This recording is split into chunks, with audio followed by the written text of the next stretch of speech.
Bom dia a todos, tudo bem com vocês? Bom, eu ando um pouco sumida, mas eu ainda estou me organizando um pouco, tá? Então eu acabei sumindo, eu ainda estou naquela fase de organização, estou quase colocando tudo em ordem, mas ainda faltam alguns detalhes, tá? Hoje o que eu gostaria de falar com vocês é um assunto que eu já até falei aqui, para quem me segue há mais tempo, sobre a carreira. O que seguir depois que eu me formar? O que fazer? Faço uma especialização, faço um mestrado, ou tento um doutorado direto, ou vou clinicar um pouquinho. O que eu faço? O que fazer? Bom, as pessoas que me consultam, eu sempre gosto de orientar, né? Sempre tem algum aluno ou ex-aluno que às vezes pergunta a minha opinião do que fazer. Uma coisa que eu sempre gosto de falar para vocês é que não existe certo ou errado, tá? Nem sempre o caminho que eu segui, a trilha que eu segui, às vezes eu conto um pouco da minha história, mas assim, nem sempre é o caminho mais sensato, o caminho mais correto. Não existe. Muitas vezes eu falo assim, eu vou clinicar um pouco para ver o que eu gosto, às vezes eu tô um pouco indecisa. E você opta por clinicar, mas aí de repente você fala assim, agora eu quero fazer uma especialização em prótese. É interessante. Ou então faço especialização junto com o meu mestrado. Qual que é o objetivo do mestrado? É importante que vocês conheçam o que faz mestrado, o que faz doutorado, para vocês virem qual o melhor caminho seguir, tá? Não existe assim, por exemplo, tudo tem o prós e o contra, tá? A gente não pode falar que esse caminho é o certo, esse caminho é o errado, tá? Quando eu decidi pelo mestrado, eu sempre quis a carreira acadêmica, sempre quis mestrado, embora já conhecesse algumas coisas dos desafios acadêmicos, ok? Mas eu sempre quis. Só que quando eu estava na minha graduação, eu tinha algumas indecisões. Qual área seguir do meu mestrado? Eu não queria, por exemplo, parar. Eu, particularmente, eu não queria parar para ver, assim, eu sabia que eu queria o mestrado, mas eu não sabia qual a especialidade. Eu fui decidir a minha especialidade, o que seguir no meu último ano. Eu estava em dúvida entre 3, acabei optando por um deles. Então, assim, acabei escolhendo. O último ano eu acabei estudando muito para poder passar, mas eu já sabia as minhas limitações, que eu não passaria, assim, nas primeiras colocações, tá? Eu já sabia que eu passaria, como que eu posso falar, na raspa. Então, assim, passaria porque eu já me conhecia. Assim, não é fácil você prestar uma prova numa instituição que não é a que você se formou. Então, assim, foi quando eu decidi, na verdade, eu já tinha escolhido, eu escolhi mais de uma opção, tá? Eu passei na terceira opção que eu escolhi. As outras 2 eu acabei não passando. Então, eu tinha algumas opções para mestrado, tá? Claro que muitas vezes a prova batia, eu não conseguia prestar, eu tinha que optar entre um ou outro para prestar a prova. Não dá para estar em 2 lugares ao mesmo tempo. Mas, assim, como eu estava muito cansada, eu já tinha optado que se eu passasse em alguma prova de mestrado, eu não iria mais continuar tentando prestar, tá? Às vezes as pessoas estranham um pouco quando eu falo, eu passei na minha terceira prova, porque muito influencia, tá? Assim, às vezes você não tá num dia muito bom, não é fácil você prestar uma prova numa faculdade, numa instituição que você vai concorrer com muita gente boa também, tá? E também não é fácil, você não conhece o estilo dos professores que vão aplicar a prova, que vão elaborar a sua prova.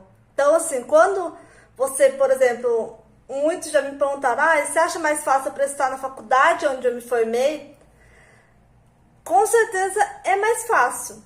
Só que sempre tem um lado bom e um lado ruim, né? Assim, se você presta a outros lugares, você conhece outros estilos de professores, você acaba abrindo um pouco mais o leque, tá? Você vê o que dá certo, o que não dá.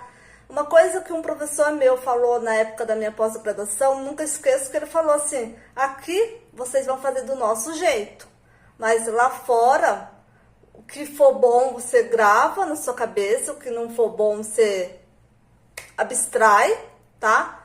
Mas não leve para o pessoal, mas aqui vocês vão fazer do nosso jeito. Então é assim, se vocês forem para essa carreira, que é linda, por sinal, teve até uma aluna que falou comigo alguns meses atrás, tá? Que ela falou assim, que ela tem vontade de ser professora. E eu sempre falei assim, olha, ser professora tem os seus desafios. É muito gratificante, mas tem os seus desafios, tá? Então, assim, se você tem um sonho, você vai, caminha, ok? Eu, assim, quando eu prestei a minha prova do mestrado, eu gosto bastante de compartilhar um pouco a minha vivência. Não é a mais certa, tá? Mas é a que eu fiz, é o caminho que eu segui. Eu procurei sempre, na minha descrição, não fiquei falando para muitas pessoas, eu vou prestar a prova do mestrado, até porque muitas vezes não é que a pessoa é ruim, ela torce contra você. Claro, tem gente que torce realmente contra você, mas muitas vezes a pessoa comenta coisas do tipo assim, nossa, mas mestrado é difícil, né? Realmente, tudo na vida é difícil. Tudo na vida é difícil.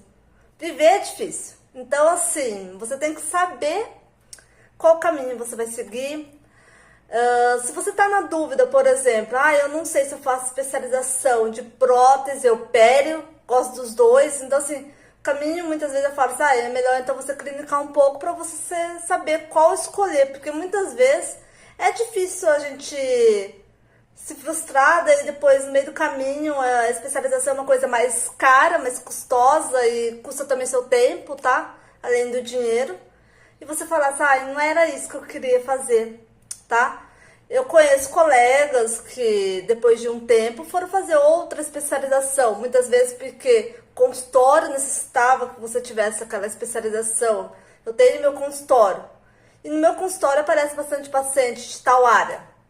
Então, isso é uma coisa que você vai aprendendo aos poucos. Você nunca vai parar de estudar, tá? Independente de se você vai seguir uma carreira acadêmica ou não. Parar de estudar fora de cogitação, tá? Eu, assim, eu sempre aproveitei muito a minha graduação, tá? Eu fiz projeto de férias, eu aproveitei, fiz monitoria, apresentei trabalho em congresso, então eu fiz muitas coisas, fiz vários projetos de extensão, então por conta de que, porque eu sempre soube, eu sabia que o que eu queria, que era mestrado. Claro que eu tinha as minhas dúvidas, eu tinha os meus medos, os meus receios, como qualquer pessoa. Hoje, olhando para trás, eu era muito nova, tá? Então, quando eu estava no ano de 2017, eu prestei meu primeiro processo seletivo para professora, tá? Tinha acabado de defender meu mestrado e não passei, tá? Assim, não passei, não fui muito bem na prova, desconfigurou. Então, são coisas que podem acontecer, tá? Fui criticada, guardei o que era útil para minha cabeça, não fiquei assim muito pensando nas críticas, porque eu acho que assim, a crítica é bom muitas vezes, ela te transforma como ser humano, tá? Mas eu não fico remoendo as críticas, porque eu acho que se você fica remoendo muitas vezes, você acaba parando, tá? Antigamente eu lembro que quando a gente presta um concurso, a gente tem que montar planos de aula para o concurso. Eles dão tantos temas, tá? E na véspera vai sortear o tema que você vai dar aula. E eu lembro que antigamente eu tinha um hábito. Eu deixava semi-pronto meus planos de aula, ou quase pronto, tá? Hoje eu não faço isso mais, por quê? Por que eu não faço mais isso? Porque isso acaba consumindo muito meu tempo. Imagina, tem concurso que eu já prestei com 18 temas. Tem concurso que tem 25 temas. Imagina eu preparar planos de aula dos 25 temas. Não dá, é inviável. Então, o que eu faço? Normalmente, quando sai o sorteio do meu tema, eu vou preparo o meu plano de aula, tá? Que é muito mais rápido, eu acabo economizando muito mais o tempo. Então, assim, são coisas que a gente acaba aprendendo com a vida, com o passar do tempo, tá? E no meu mestrado, eu acabei passando no terceiro processo seletivo, tá? Eu não foi a mesma coisa que o vestibular, muitas vezes você faz vários vestibulares, daí depois você opta qual que você vai querer ficar, né? Assim, o que está mais próximo de você. Eu já estava um pouco cansada, porque o último ano tinha que estudar as matérias, além de estudar para... Eu sempre procurava também uma coisa, um erro meu também, tá? Na época eu não fiz isso, eu não checava muito, assim, o programa, o cronograma, sabe? O que vai cair na prova. Eu li o edital todo, mas assim, quando eles citavam algum autor, eu acabava estudando muito por resumo que eu tinha, tá? Da época da minha graduação, e resumo que eu peguei também. Então, assim, foi uma tática que eu utilizei, assim, uma dica para vocês também, é checar às vezes o programa que vai cair, tá? Claro que se você vai prestar mais de um, muitas vezes isso é meio complexo. Consultar também professores que dão aula para vocês, cada um tem a sua vivência, cada um tem a sua experiência. Eu